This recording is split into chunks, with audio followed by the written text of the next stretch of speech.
In the northern reaches of Chile, near the edge of the Atacama Desert, the sun rises harsh and unrelenting over dry, cracked earth.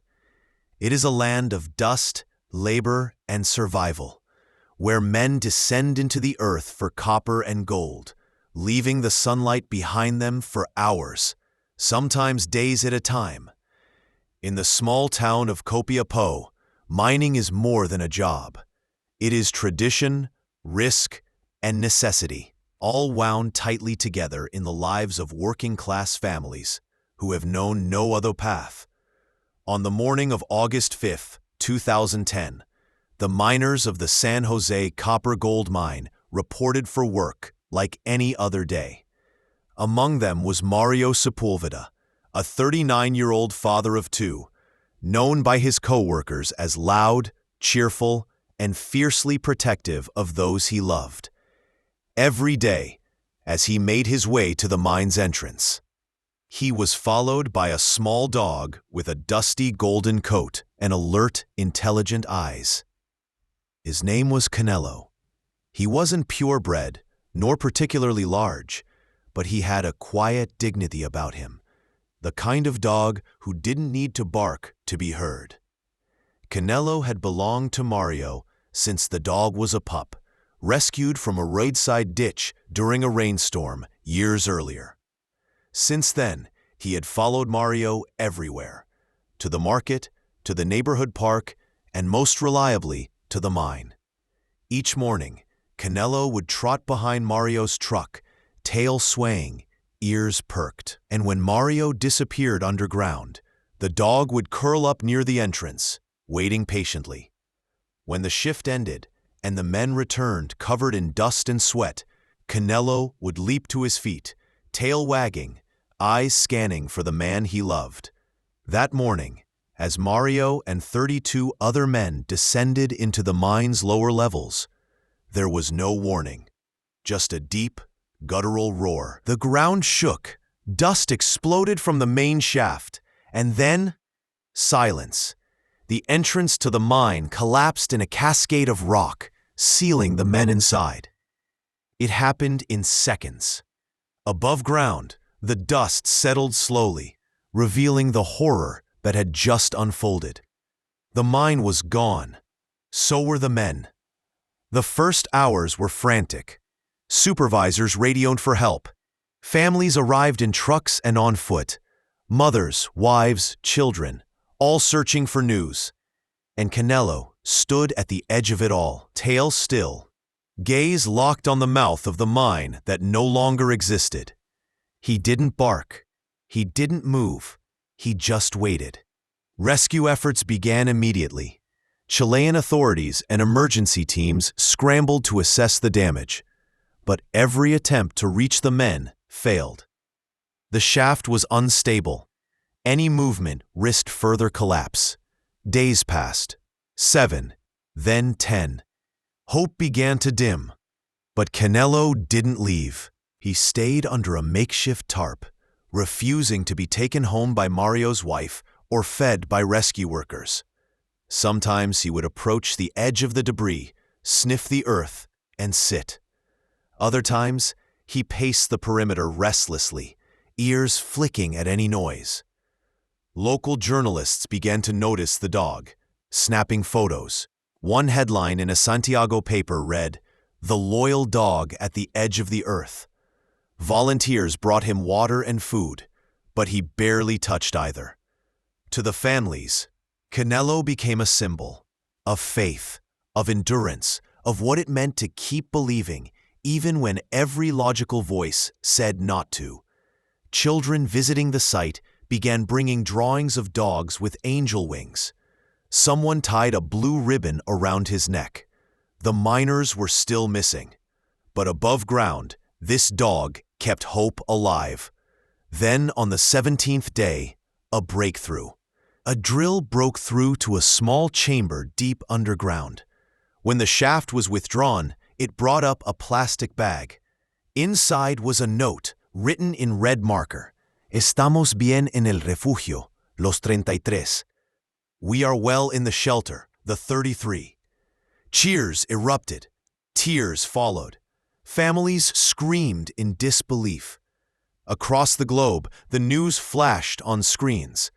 But near the mouth of the ruined mine, a small golden dog lifted his head and wagged his tail, as if he already knew. When news broke that all 33 miners were alive, trapped nearly 700 meters below the surface, the site transformed overnight. What had been a place of grief and whispered prayers became a buzzing center of global attention. Satellite trucks arrived. Journalists from Europe, Asia, and North America staked out positions under white tents. Drones hovered overhead. Engineers, geologists, and government officials took over the rescue zone. But in the middle of this chaos, Canelo remained. He didn't flinch at the sound of generators or the clatter of equipment.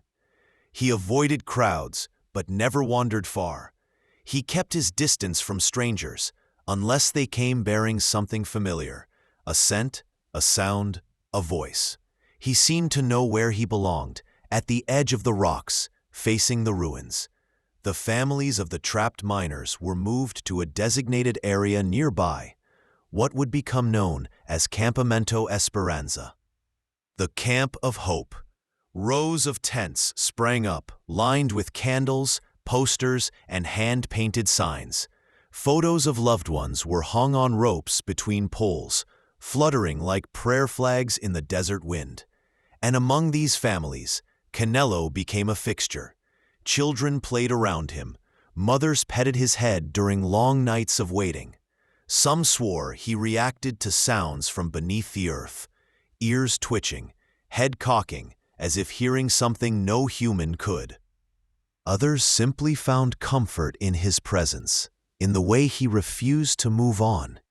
A psychologist working with the families noted that Canelo provided silent emotional support, especially to the children, who spoke of him as if he were part of their own family. Meanwhile, the rescue was entering a new phase. 3 separate drilling plans, dubbed Plan A, Plan B, and Plan C, were set into motion to reach the men below. Each came with its own risks. The rock was dense and brittle. A wrong move could trigger a collapse. Engineers worked in rotating shifts around the clock. Every meter of progress was celebrated and scrutinized. From deep below, the miners had managed to rig rudimentary lighting, ration their food, and maintain a fragile routine. Mario Sepulveda, always the loudest and most optimistic, had emerged as a kind of underground leader. He kept morale high, cracked jokes, and organized tasks. His voice, captured on video through a narrow borehole camera, was the first the outside world heard. He smiled for the camera, then paused. "Y mi perro, ¿dónde está Canelo?" His wife, watching the transmission with tears in her eyes, stepped forward and waved. "He's waiting," she shouted. "He never left." Mario grinned and nodded slowly, as if that was all he needed to hear. Canelo, of course, didn't understand the cameras, the interviews, or the applause, but he seemed to feel something shift. After Mario's message, the dog grew more alert. He began to walk along the perimeter of the site at sunrise and sunset, as if searching. Workers reported seeing him sniffing near the edge of a different slope, farther east of the main shaft. At first, no one thought much of it. Dogs wandered. They followed scents. But Canelo was different. He wasn't chasing rabbits or birds. He was pointing, repeatedly, and always in the same direction. On the 4th day of this new behavior, a young technician named Raul finally followed him. It was early, just after dawn. The air was cool, and dust floated in low clouds near the ground. Raul watched as Canelo trotted ahead, pausing every few meters to look back. When the dog reached a patch of cracked soil about 100 feet from the rescue zone, he sat down, then stood up again, circling. Raul returned later that day with a ground-penetrating scanner, just to be thorough. The readings surprised him. There was an unexpected pocket of hollow space beneath the surface, an area the previous geological surveys hadn't mapped. Word spread quickly. Within hours, rescue coordinators approved a small exploratory drill at the spot Canelo had marked. And on the third attempt, the drill hit something soft. Not rock, not sand, cloth. Inside the borehole, through the camera feed, they saw the lower chamber. And in it, 3 miners waving up at the lens. The alternate route would allow faster access and safer conditions. The dog had led them to a secondary passage, the same one Mario had described in an earlier communication, but hadn't been located above ground. It had been Canelo who found it. The discovery of the alternate passage changed everything.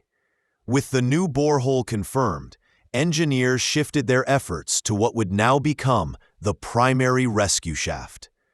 Dubbed Plan B, this drilling operation was faster, more stable, and more promising than the others. Hope surged through Campamento Esperanza, like fresh air through a sealed room. For the first time, there was real talk of a timeline, not in months, but in weeks. Canelo became more than a symbol. He became part of the team. Rescue workers began calling him El Centinela, the Sentinel. They said he watched over the site like a quiet guardian. He didn't bark. He didn't chase cars or beg for food. He simply observed, steady and calm. On some mornings, he sat next to the generator station, watching the rotating drill with quiet intensity. On others, he lay near the tents, beside the children of the miners, resting his head on their laps. A volunteer veterinarian visited to check on him. She expected to find signs of stress, malnutrition, or even injury, but Canelo was remarkably healthy, alert, composed. The only thing unusual was his disinterest in leaving, even for a moment. Meanwhile, below ground, the miners were doing everything they could to stay alive. They received small supplies through narrow tubes, glucose, water, vitamin supplements. Letters from their families were sent down, and in return, letters came back up. Most were filled with gratitude and longing, but Mario's notes often included something else. Questions about his dog. Is he eating? Does he sleep under the stars? Has he gone home? The answer was always the same. He's still here, and he's waiting for you. The deeper the drill pushed into the earth, the more the world leaned in. News stations set up permanent spots at the site. CNN, the BBC, Al Jazeera, even NASA sent specialists to advise on psychological health and emergency nutrition. Presidents called. Celebrities tweeted. The whole world was watching this corner of the desert. But for those who lived there, for the families who slept in tents and washed with bottled water, it was still painfully personal. Each day felt like a tightrope walk between faith and fear. Canelo helped them hold that balance. One evening, a storm rolled in from the west. The sky turned the color of slate. Wind swept through the valley, lifting tarps and overturning plastic chairs. Families huddled inside their tents. Workers paused the drilling for safety. It was the kind of night when even the most faithful might question everything. But in the morning, when the sun rose over the ridge, the first thing people saw was Canelo, sitting in the exact same spot, facing the mine, soaked through but unshaken. Someone snapped a photo. It was published the next day in El Mercurio, under the caption, "He stayed." By now, donations were pouring in. A Chilean bakery brought fresh bread every morning. A veterinarian group pledged to provide free care for Canelo for the rest of his life. A local artist painted a mural of the dog beside the faces of the miners, and volunteers pinned it to the side of the communications tent. Still, no one knew exactly when the rescue would happen. The shaft was deep, and each meter forward came with a risk. Engineers drilled through shifts of unforgiving rock, measuring progress in inches. They reinforced the shaft with steel casing, preparing for the moment when a capsule would descend and bring each miner home. Canelo watched it all. He paced the drill site during the quiet hours. He wagged his tail when Mario's voice came through the radio. He stood up when the shaft reached 500 meters, then 600, then 650, and on October 12th, after more than 2 months of preparation, the final barrier of rock was breached. The shaft had reached the chamber. The Phoenix capsule, designed by NASA engineers, was lowered into the Earth for the first time. Mario Sepulveda volunteered to go second. He insisted someone else be rescued first. As the capsule was prepared and the world's attention fixed on the mouth of the mine, Canelo did something no one expected. He stood, trotted away from the crowd, and walked toward the edge of the camp. He stopped beside a small pile of rocks, sat down, and waited, facing the spot where the capsule would soon emerge. As if he knew, as if he'd known all along. The early hours of October 13th were still and cold. A quiet tension hung over Campamento Esperanza. Floodlights bathed the desert in pale yellow, casting long shadows against the sand. The world had been waiting for this moment for 69 days, and now the rescue was no longer a promise. It was happening.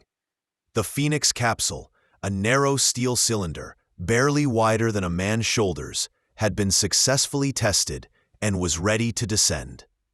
A paramedic was the first to go down. When he reached the trapped miners, cheers echoed through the intercom. Then, one by one, the men were prepared for the long ascent.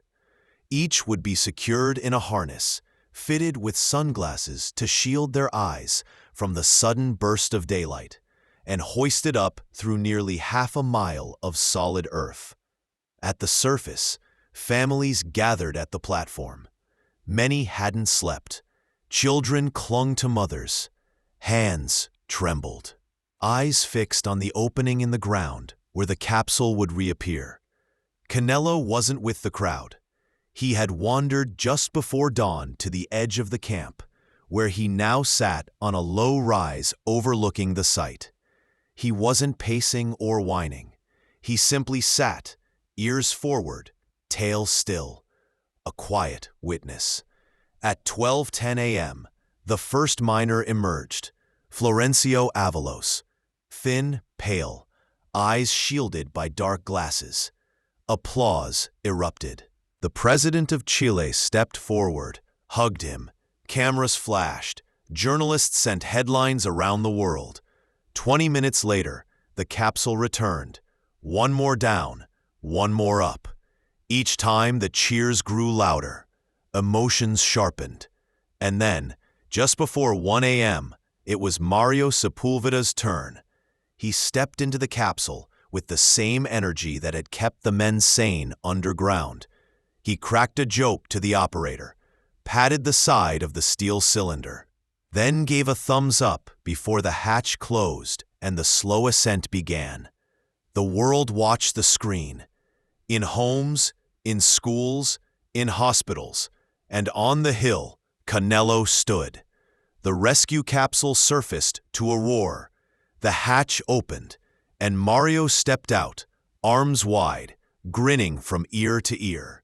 He shouted, "Viva Chile!" before hugging every rescuer in reach. His wife pushed through the crowd, tears streaking her face. Their embrace was long and silent. When the commotion quieted, Mario turned to the edge of the site. "Where is he?" he asked. At first, no one understood, but then someone pointed. "There," they said. "He's over there." Mario broke from the group and began walking across the sand. Photographers tried to follow, but he waved them off. This wasn't for the cameras. He climbed the low ridge where Canelo sat. The dog didn't move. not until Mario got close enough for the scent to reach him. Then Canelo stood, tail wagging. Mario dropped to his knees, arms open. "Hey, viejo, you waited for me?" The dog pressed into him, nose against chest, then head under chin. They stayed like that for a long moment, man and dog, surrounded by silence, wrapped in dust and early morning light. A nearby cameraman captured it from a distance. No sound, just the image, the returning miner, and the dog who never left. The photo would go on to win awards. It would appear in newspapers in 20 countries. But in that moment, it didn't matter. For Mario, the rescue wasn't complete until he saw those familiar eyes, until he felt the weight of loyalty pressed against his chest. He whispered something only Canelo could hear. "Let's go home." The reunion between Mario and Canelo marked more than the end of an ordeal. It was the closing of a circle that had remained painfully open for 69 days.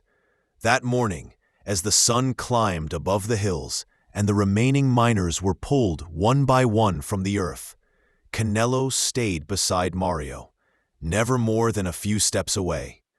By mid-afternoon, all 33 men had been rescued. No lives lost, no one forgotten.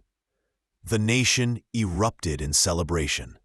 Horns blared in the streets of Santiago.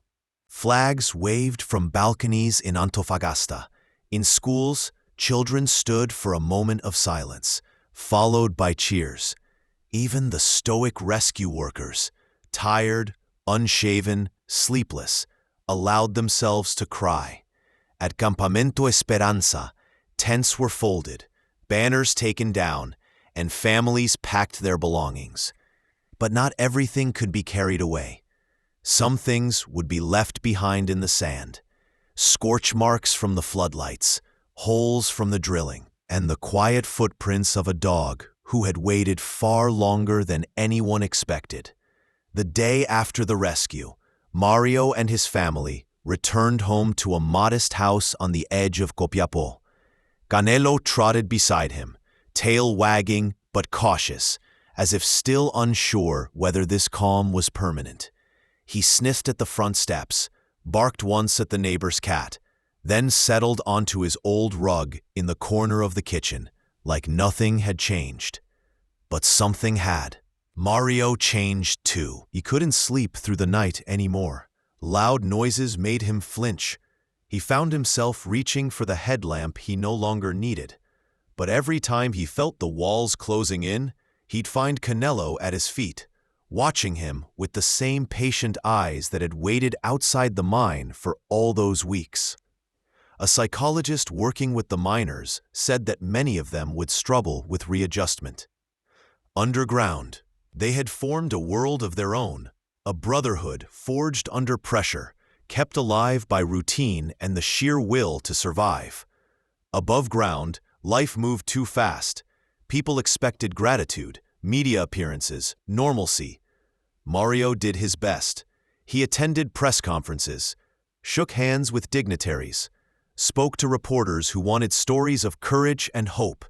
But what he spoke about most wasn't the darkness, or the moment of fear, or even the rescue capsule. He spoke about Canelo, how the dog had refused to eat when Mario disappeared, how he circled the site, led a technician to the second passage, how he was waiting, always waiting, without complaint, without needing to be told. People responded to that part of the story more than anything else. They wrote letters, sent drawings. A school in Argentina created a children's book called El Perro de la Esperanza. A man in Italy offered to sponsor Canelo for life. A family in California mailed a custom-made leather collar embossed with Mario's initials. But for Mario, Canelo didn't need gifts. He needed space, sunlight, and someone to walk beside. They returned to their daily routines, slowly, carefully. Morning walks, market tricks, short drives along the edge of the city. On weekends, Mario took Canelo up into the hills, where the air was thin and quiet. They'd sit on a rock overlooking the valley, just watching. Sometimes, Mario would speak, not to anyone in particular, just enough to fill the silence. He spoke of the men underground, the hunger, the stale air, the fear. He spoke of his children, of how he didn't know if he would ever see them again. And always, without fail, Canelo stayed beside him, not asking, not answering, just listening. As the weeks turned into months, the noise surrounding the rescue faded. News cycles moved on. Tents were taken down. The mine was permanently sealed. But one story remained alive, not in headlines, but in memory. The story of a dog who never left, and the man who came back. As time passed, life in Copiapó gradually returned to what it had been, at least on the surface. The banners were gone, the television crews had packed up, and the town settled back into its dry, sun-beaten rhythm. But for those who had waited, who had feared the worst and witnessed the best, something was different now. Mario could feel it every time he looked at the mine's old access road, now chained off and silent. The air around it felt heavier, quieter. He didn't go back. Neither did most of the others. Instead, he poured his time into his family and into Canelo. The dog had become more than a companion. He was part of the story, a living reminder of what mattered most when the world had gone quiet. In interviews, Mario often deflected praise and redirected the conversation. "I only did what I had to," he said once. "But that dog, he chose to wait, and that means more than anything I did." People nodded politely, but few truly understood what those words meant until they met Canelo. He wasn't extraordinary at first glance. Medium build, scruffy ears, a faint scar above his left eye. But there was something in the way he watched people. Calm, thoughtful, alert, as if he were weighing every movement, every sound. He didn't bark unless he needed to. He didn't jump up.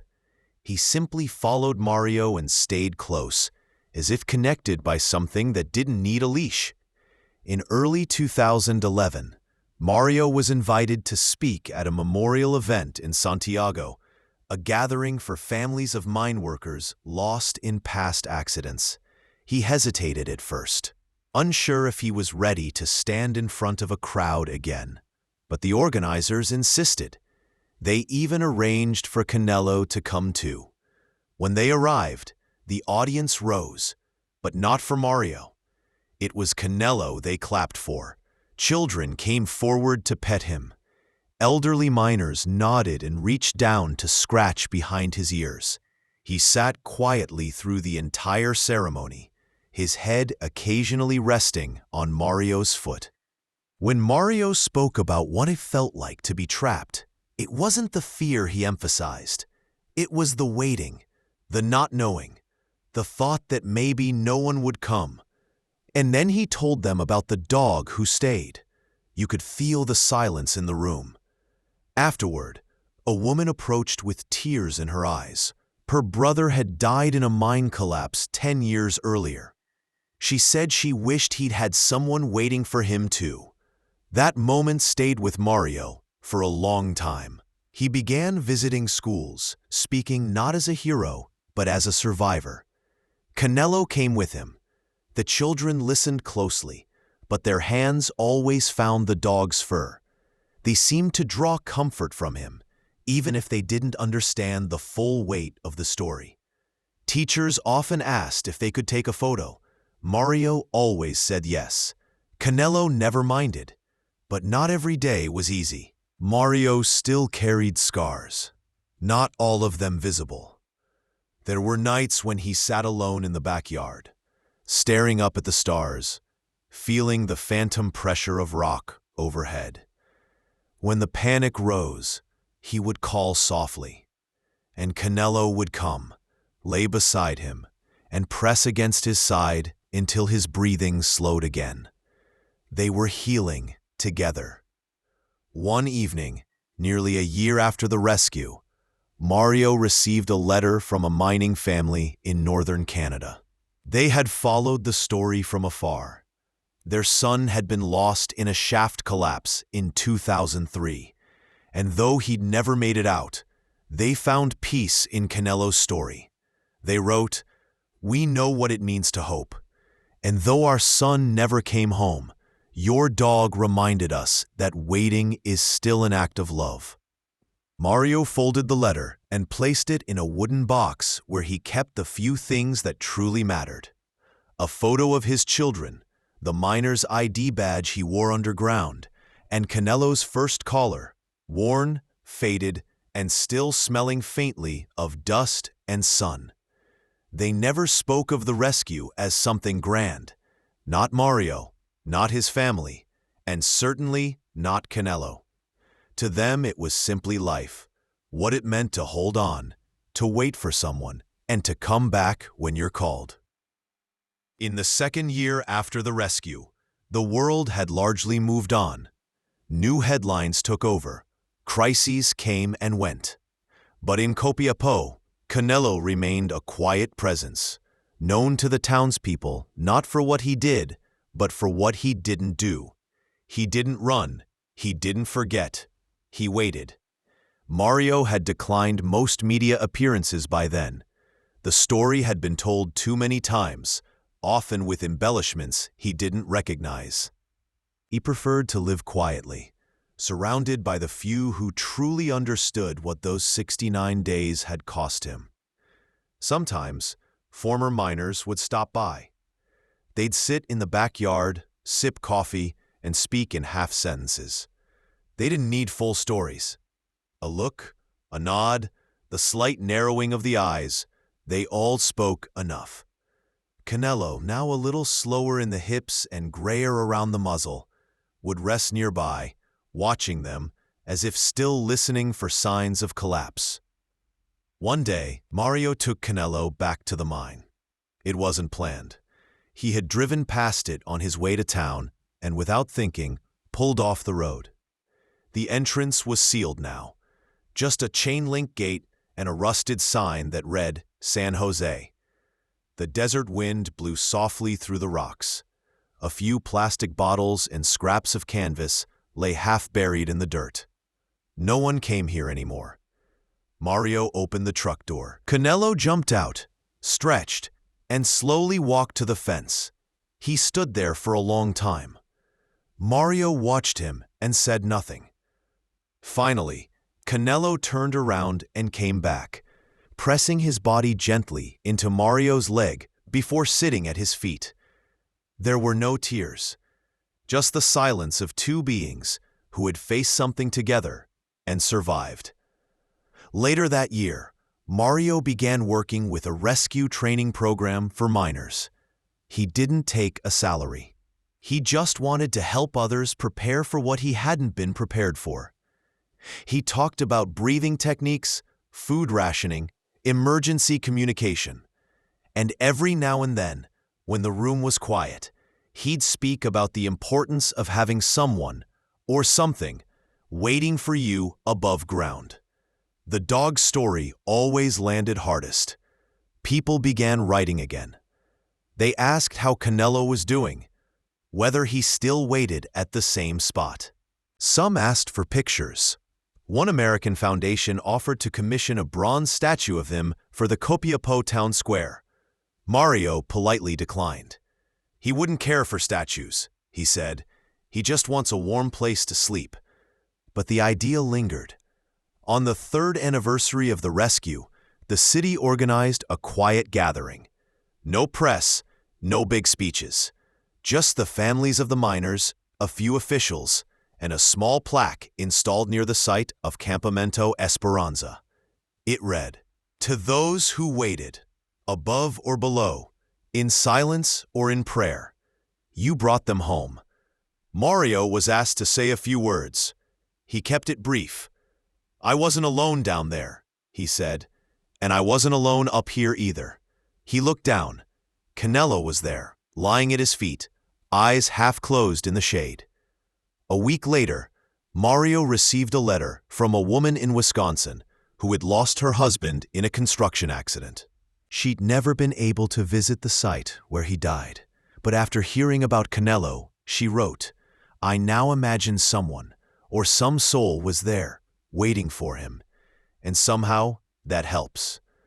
There was something universal in the waiting, in the act of loyalty that asked for nothing in return. In a world so quick to move on, Canelo stood still, and that, Mario often thought, was the most human thing of all. The years passed quietly.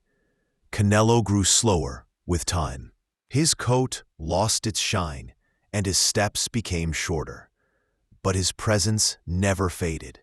He was still Mario's shadow, still the first one to stir in the morning, still the one who curled up by the door at night. He no longer chased birds or trotted up hills. Instead, he preferred the porch, watching the dust rise off distant roads, content just to be near. One spring morning, Mario found him lying beneath the lemon tree in the backyard, still and peaceful. He had passed in his sleep. No whimper, no struggle, just silence. Mario didn't speak for a long time. He sat beside him, his hand resting gently on the dog's side, and watched the breeze carry soft petals across the dry ground. They buried Canelo at the edge of the property, beneath a low stone marker. No elaborate inscription, just a name, a date, and 3 words scratched into the rock with a pocket knife. He waited well. Word spread quickly through the town. Neighbors brought flowers. Children who had once read books about the dog who didn't leave now came as young adults to say goodbye. Even people Mario had never met came to pay their respects, leaving behind small notes, candles, and worn photographs. And yet, the house felt unbearably quiet. Mario would sometimes wake at night, instinctively reaching down beside the bed, expecting to feel warm fur. Instead, only the cold floor met his hand. On these nights, he would sit outside under the stars, whispering stories into the dark, as if someone was still listening. In a way, someone always was. One evening, as the sun fell behind the hills, Mario stood before a group of students in Santiago, speaking one last time about survival. He told them about the mine, about the weight of rock, about the fear that silence would never end. And then he told them about Canelo, about how a dog's quiet presence can be louder than 1,000 voices, how waiting is not weakness, and how sometimes the simplest kind of love is the strongest. When he finished, a young woman raised her hand and asked, "Do you think he knew you'd come back?" Mario paused, the question settling over him like the last rays of sunset. "I don't know," he said softly, "but I know he never stopped believing I would. And that," he explained, "is what saved him." Years later, long after the media forgot the story, long after the world moved on, the tale of the loyal dog at the edge of the mine lived on, not in headlines, but in the hearts of those who had waited for something or someone and refused to give up. In parks and classrooms, in quiet corners of the world where faith still mattered, people remembered. Not the drilling, not the cameras, not even the mine. They remembered the dog, because Canelo didn't run toward the light. He stayed beside the darkness until the light came back. If this story moved you, take a moment to like, share, and subscribe. Leave a comment below and tell us, who has waited for you? Sometimes the smallest loyalties leave the deepest marks.